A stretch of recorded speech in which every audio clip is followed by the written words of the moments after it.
Humans are fascinated by stories of ghost ship disappearances. Why? Because humans are drawn to tales that leave us without answers.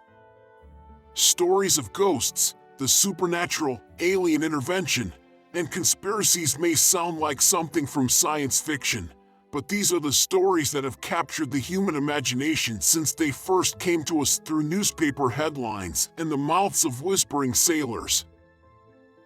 These are the stories of ghost ships that haunt the high seas and the minds of everyone who reads about them. These are ships that disappeared without a trace, that simply stopped sailing, and that may have even murdered their own crews. History proves over and over that sometimes the truth is stranger than fiction. These are stories of eerie ghost ships that really happened, and nobody can explain how.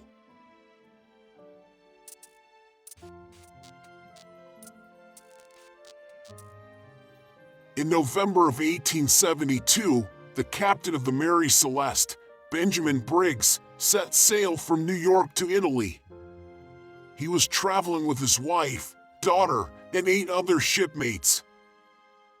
On December 4th of the same year, the Mary Celeste was discovered, abandoned by her crew and set adrift in the Atlantic Ocean. According to the men of the British ship, Dei Grazia, who found her, the ship was completely intact with plenty of food and water to last her 6 months more of sailing. The ship's log was written up to the 24th of November. The ship's only lifeboat was missing. To this day, nobody knows what caused the crew and passengers of the Mary Celeste to abandon a perfectly seaworthy ship in the middle of the Atlantic. The only thing anyone knows for sure is that the ship's occupants left in a hurry. The captain of the Dei Grazia wrote in his log that the crewmen of the Mary Celeste had left behind their smoking pipes. To him, this seemed a clear sign that the crew had abandoned the ship in a panic. Today, the mystery of the Mary Celeste has still not been explained. Many theories have been broached, including mutiny, madness, and murder, but none have held water.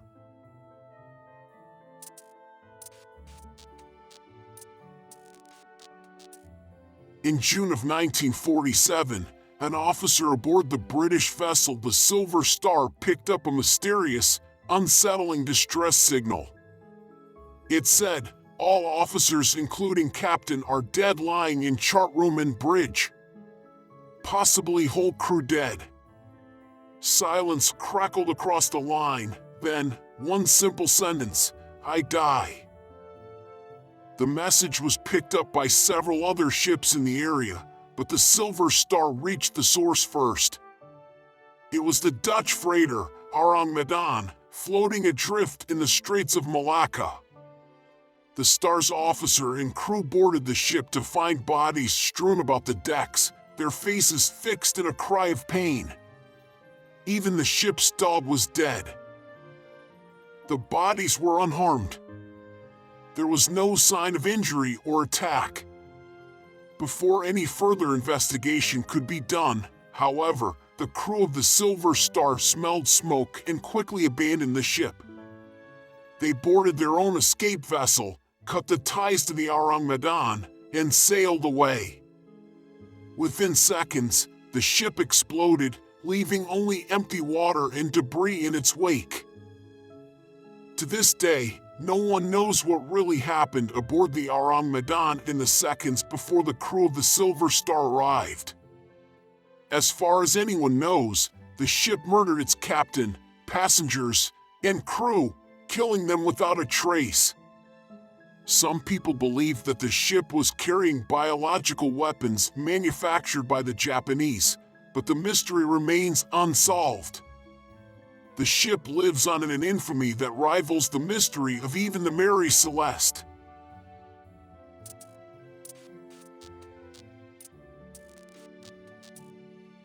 The Flying Dutchman first appeared in popular folklore in Holland. For years, Dutch sailors told the tale of a cursed sea captain, doomed forever to sail around the Cape of Good Hope. German sailors voyaging in this area of the world corroborated the legend, saying they had seen such a ship. The tale emerged out of folklore and into reliable reports in the 19th century. One 1835 ship's log stated that the Flying Dutchman appeared out of nowhere in a storm, with all sails unfurled, bearing down on them. Later, in 1881, another ship's log wrote that the Flying Dutchman passed them, emitting an eerie red light. The same red light pops up in a tale told by two other ships in the surrounding area. How many logs and reports constitute a real phenomenon?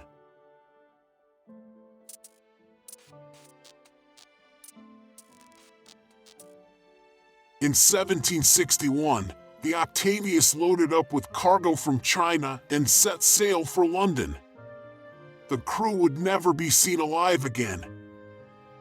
The captain of the Octavius thought it'd be a great idea to try and shorten his trip back to London by making the Arctic Passage a trip that had never before been made successfully. So, they set sail northward. It was a mistake that would cost every crew member his life. The ship went missing for 13 years. Finally, in 1775, a whaling ship, the Herald, was sailing just off the coast of Greenland when it spotted the Octavius floating in the icy waters. The crew of the Herald boarded the Octavius and found the ship's crew frozen solid below decks. The captain of the ship was found at his desk, upright, frozen to death while in the middle of penning a ship's log dated to 1762. The crew of the Herald fled the ship immediately, leaving the Octavius to continue to wander the Arctic Ocean. Nobody has seen the ghost ship since.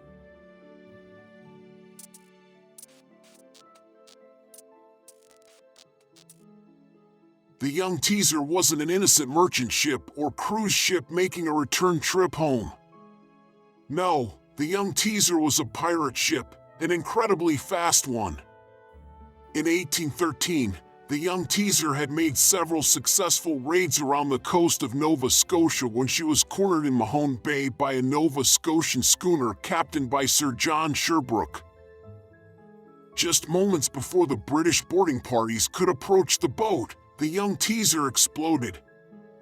According to reports, the first officer of the privateer had been seen rushing to the magazine, fire in hand. The story of the Young Teaser might not seem like something too crazy. The pirates chose suicide over capture, sure, but the Teaser has inspired one of Nova Scotia's most famous ghost stories, the story of the Teaser Light. According to folklore, an orange glow can be seen in Mahone Bay and one can hear the crew screaming into the foggy night. Accounts say this happens every year on the anniversary of the explosion, June 27th.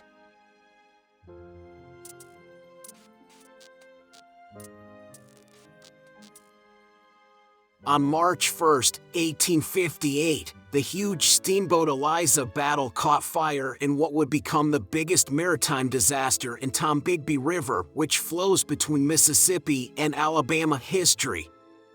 33 people died. The ship had been loaded with over 1,200 bales of cotton. Sometime during the night of March 1st, a strong north wind began to blow, and somehow the cotton bales on deck caught fire. The flames soon engulfed the ship, and the passengers and crew jumped overboard. Today, people still tell tales of sightings of the Eliza battle floating down the river, wreathed in fire, and the sounds of 33 people screaming in pain and calling out for help.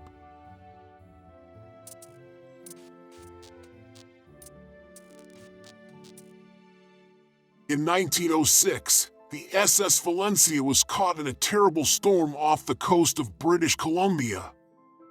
The ship was carrying 108 passengers.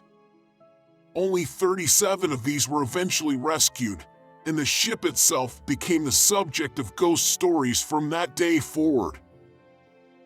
It began in 1910 when the Seattle Times reported sightings of a phantom ship that resembled the Valencia adrift in the area. Other reports from fishermen around British Columbia told the story of a lifeboat manned entirely by skeletons. But stranger still, in 1933, the Valencia's No. 5 lifeboat was found empty in Barkley Sound. Even after years of exposure to the harsh oceanic elements, the lifeboat was completely untouched and unharmed. Part of it is now on display at the Maritime Museum of British Columbia. While the wreckage of the Valencia was eventually found near a 100-foot-high bluff, this one detail has never been explained.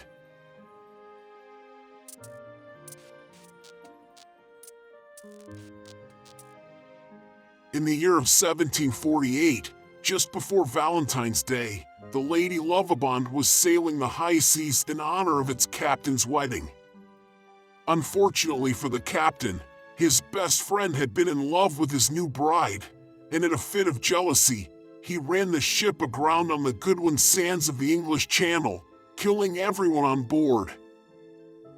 Since then, there have been many reported sightings of the ship. The captain of the Edenbridge reported that he nearly collided with a three-masted vessel off the Goodwin Sands, and the captain of a smaller fishing schooner reported the same. Many thought the ship had run aground, but no wreckage nor survivors were found in the nearby sands. 50 years later, local residents in Kent saw a ship with 3 masts heading on a collision course with the Goodwin Sands. Like before, a rescue party was sent, yet no survivors or wreckage were ever found.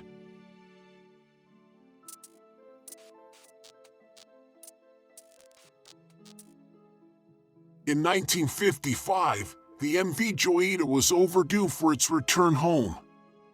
5 weeks after its missed return date, the ship was found 600 miles off course in the South Pacific, completely abandoned and in bad condition. No distress signals had ever been received. The ship had never run into bad weather. The crewmen examining the ship smelled decay but found no signs of foul play or dead bodies anywhere. They did find a doctor's bag on deck, however, littered with bloody bandages. To this day, all anyone knows is that the crew abandoned ship. The pipes may have been corroded, and the radio may have not worked due to faulty wiring, but investigators still haven't pieced together why the crew didn't simply stay aboard and wait for help.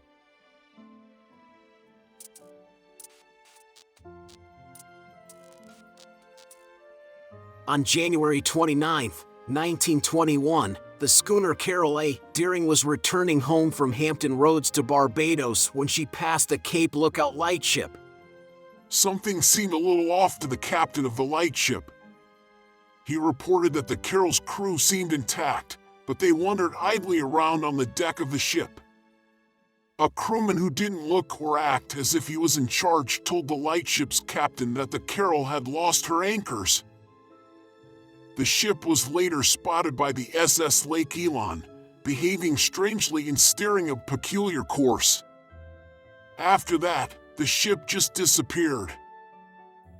2 days later, on January 31st, the Coast Guard discovered the Carol run aground on the outer shoals.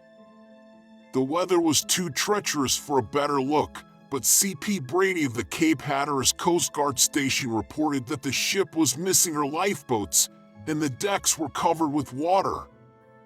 Later, when the weather was better, another Coast Guard ship, Rescue, showed up to investigate further. They found that the ship was missing all its important papers, equipment, and personal belongings. The lifeboats were, indeed, missing, as were the anchors. This wasn't a strange find for a ship run aground in dangerous waters, but then the crew found something that has baffled conspiracy theorists to this day: a meal, perfectly laid out for the entire crew, untouched. There have been all sorts of theories about the ghost ship. Some believe that the crew mutinied. Others think that the ship was stolen by rogue Russians. Due to the proximity of the location, Some reports even believe that the Bermuda Triangle might be to blame for the crew's disappearance. The ship was scrapped in 1921, but the mystery still remains.